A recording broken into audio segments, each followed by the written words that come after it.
Happy Saturday. It's a bit overcast here today, which is so nice because it has cooled down a little bit. So I thought I would jump on. So if you're on, say hi, drop an emoji, let me know where you're from. I thought I'd just jump in here today, and I was talking about how I did an early morning sales call with one of my coaches, and she was talking about, I was talking to her about, answering in DMs, and sometimes there's that fine line between too much and not enough in your DMs.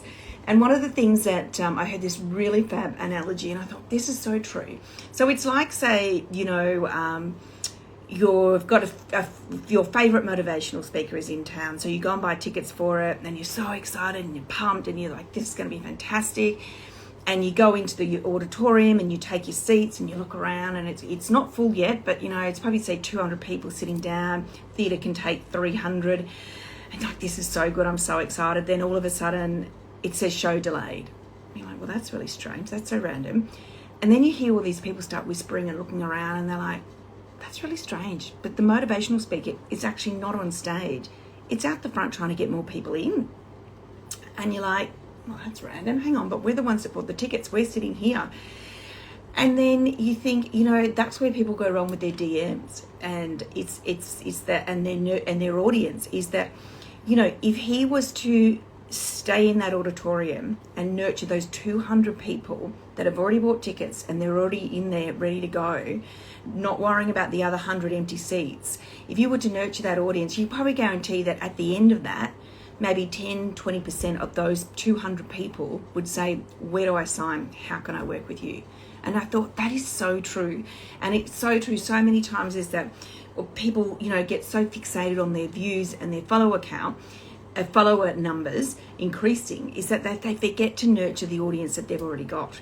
And that's where I think is a huge mistake when I'm coaching students. I see a lot of students. I do believe there definitely is with new accounts. It's putting out good quality content, and it is growing your account. So you are over that phase where you want to grow your account.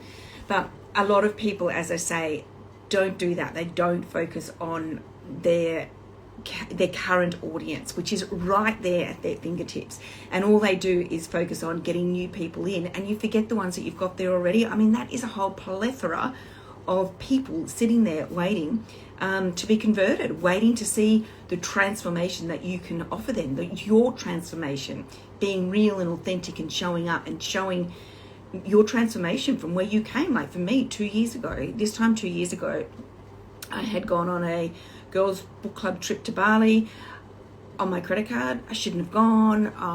It was just a nightmare. And when I knew that when I got back, it was all fun and games. Are you there? Did you get back? And they're like, whoa, how am I going to sort all this out? And that was when I hit my rock bottom, and I was turning 50. Well, I'd turned 50 by that stage, but I really just decided something had to change. So I was real and authentic, and I documented my journey. And as I've grown my audience over this time, I think I am about to hit 31,000 followers on this platform alone. And I've got other followings on other platforms. But yeah, just on this platform alone. And that's the thing that people forget, to nurture your audience that you've already got. So I will love and leave you there. I don't like to ramble on these lives. If you've got any questions, ask me, or you can drop them below. I will post this. You can drop it below as a comment. But remember, first and foremost, whilst you're still bringing in new followers, nurture your current audience. I promise you, it's just a gold mine sitting there waiting to happen. See you next time. Bye.